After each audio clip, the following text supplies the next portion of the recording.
Yes, that's better now. Oh, thank you very much. Well, the integration of, I would very much like to encourage members from different countries, developing countries, to be active part in the special interest groups. This is the way really, and not to hesitate to take leadership or participate in the leadership of these special interest groups. And then what we did at the last World Congress, the day dedicated to special issues in the developing world, has been a huge success, thanks to many colleagues who participated in it. And we are about to finalize a position paper saying what is important and how to support rehabilitation in the developing world. And if I may just quickly add, a testament to that is the conferences like this in Abu Dhabi and the one that you are holding in Mumbai is the work of World Federation. Your rehab, we, the regional vice presidents, have been quietly working quite hard to develop this activity. Can I ask the people who have entered the hall to come forward, because we don't have the mic switched on here, so you're not going to be able to hear the panelists. If you do want to hear them, you'll need to come forward. We can't turn the whole mics on because it will make a lot of background noise. Right, we're sort of... can you go ahead further now? Because we are running short of time. Yeah, now we move on to Professor Barbara Wilson. And Professor Wilson, your question, the first question is that in an increasingly globalized and mixed culture society, what are the challenges that you in the West face in addressing the unique needs of immigrant populations for neurorehabilitation?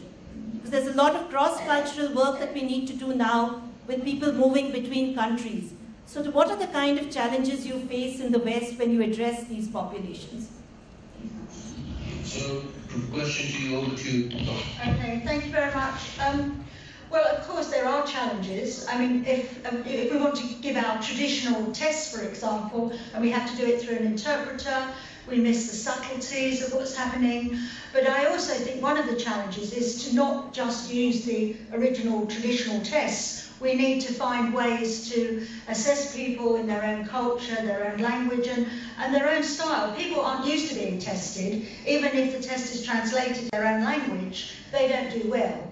So we need to recognise that, and I think that's a big challenge. And we have to recognise there are cultural differences in how people deal with emotion, or deal with grief, deal with loss, deal with changes. But I think there are lots of similarities too. I mean, the main purpose of rehabilitation, as I see it, is to enable people with disabilities to achieve the best level they can, to understand their problems, to be able to survive in their own most appropriate environments. And that's going to be true wherever you live and whatever culture you come from. So there are obvious big challenges, but lots of similarities too. Any follow-up comments from Mumbai on that? Yeah, in the follow-up. On that response? In the follow-up, it's Professor Wilson. A lot of the best practices that we follow, we try to look at what the West has given us in terms of best practices through the research that has come out in meta-analysis studies. But then also there are unique models which are relevant for developing countries. And how do we merge this to be able to understand finally what will be the best practices in the world that everyone can follow together and which will be relevant for us as well? Professor Wilson. Yes. Well, I think that the style I do rehabilitation doesn't require lots of resources. It can be done anywhere in the world. I mean, we want to help people, survivors of brain injury and their families cope with, adjust to, manage their problems. We need to have a place where they feel safe. We don't need lots of resources for that. We can do that in clinics, in homes, without much money. The goals we set should be meaningful and functionally relevant, and that doesn't need money. You can do that wherever you are. We need to ensure that we understand each other. patients and staff, patients and families, patients and other patients. So ensuring shared understanding doesn't need resources, can be done anywhere. Applying psychological interventions to deal with the emotional problems. We don't need money, we need people, but we don't need lots of resources and complicated equipment. We need to manage their cognitive impairments. Again, that can be done with very few resources.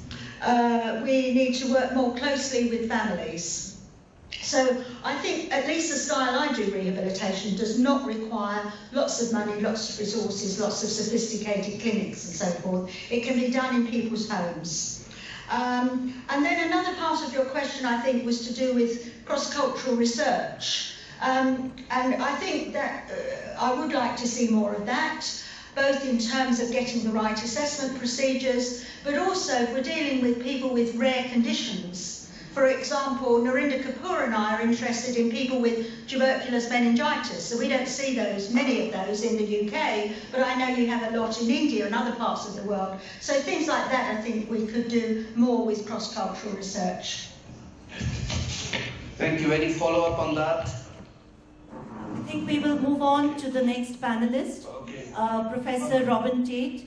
And connecting with what Professor Wilson just said and the other speakers have been saying about the importance of research as a very important component of neurorehabilitation. Professor Tate, I want to ask you that in India and in many developing nations, there is a very rich clinical experience, but less output in terms of research publications.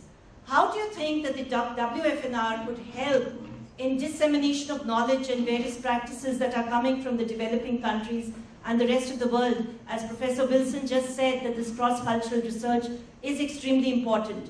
How do we empower our practitioners here to become good researchers?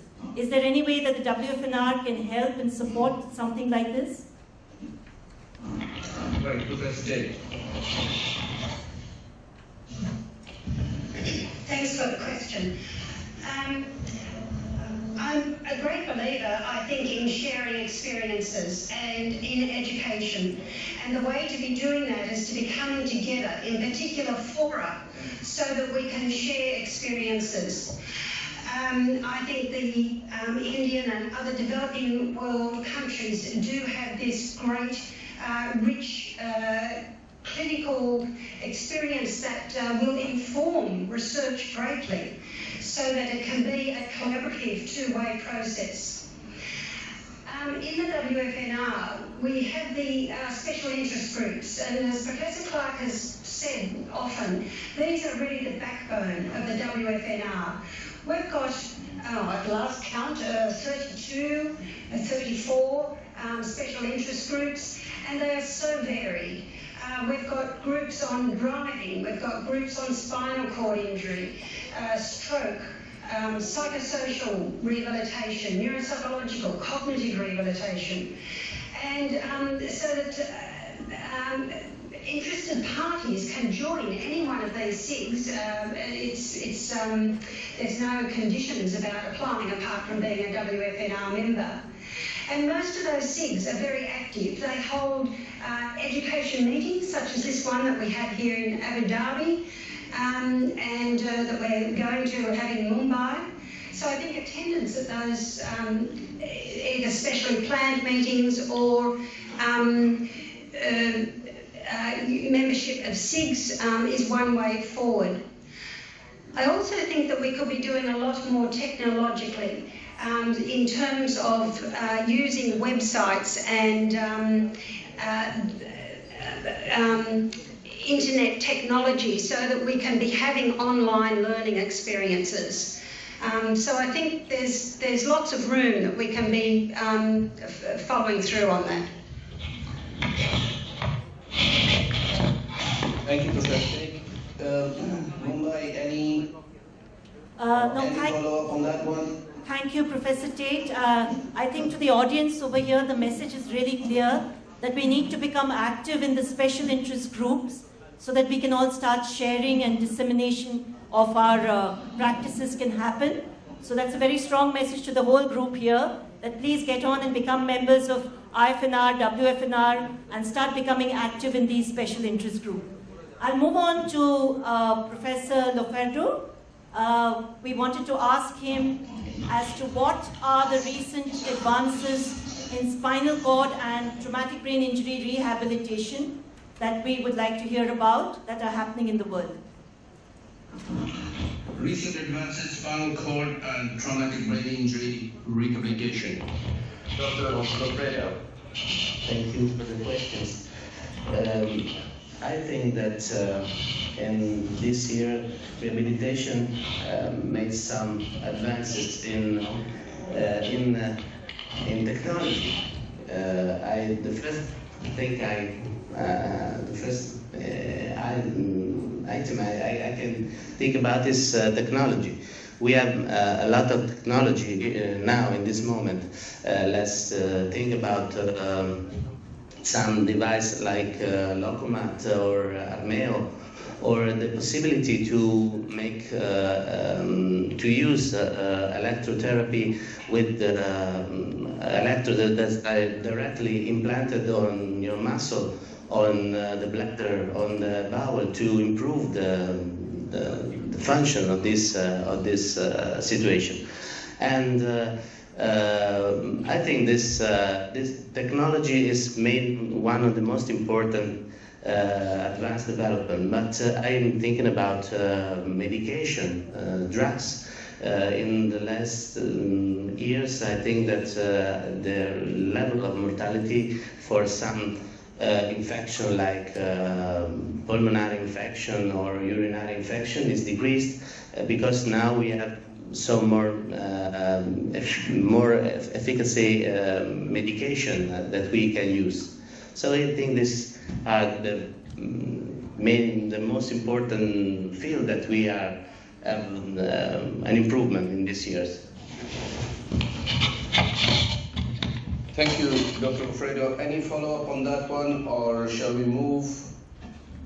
Mumbai? Yes, we could move to Professor Lee.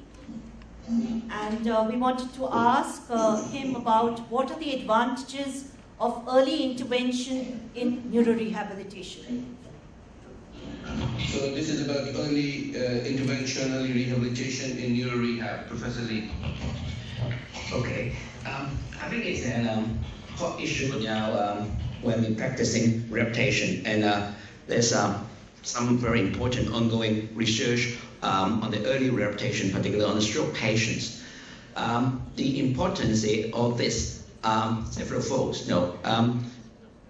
Traditionally, we believe that when the patients approach to an appropriate stage, after an acute event, for example, stroke, the patient should go to rehabilitation as early as possible so that it will be more cost effective, because prolonged delayed in rehabilitation may have some problems, for inducing contracture, pressure sore, etc., etc. And if the rehabilitation can be introduced early in the acute stage, this type of complications such as swelling problems, chest infections will be reduced, and that will having a more cost-effective type of rehabilitation and better outcome for patients. And the key issue is how early should we start the rehabilitation? I don't think we still have, up to the moment, we have an absolute answer. But when we look at the international practice, the length of stay for acute stroke becomes shorter and shorter. In some cases, maybe just up to 1 or 2 days, 1 or 2 days after stroke, they will be transferred to a rehabilitation center for rehabilitation. And we believe that this will provide a better outcome for the patient. And the other area we look into is the therapeutic window. That's why when we try to help the patient to put into the rehabilitation as early as possible, the therapeutic windows, we have more chance for the patient to that therapies or the team can have better chance to help the patient have better functional recovery. But when we look at the international practice, what I'm talking about is the trend of practice in the high-income countries. But when we look at the practice in a lot of middle-income or low-income countries, the delay for rehabilitation is actually still not acceptable in our sense. That's why there's still a lot of room that we can improve the service in these countries so that we can maximize the functional outcome for this group of patients.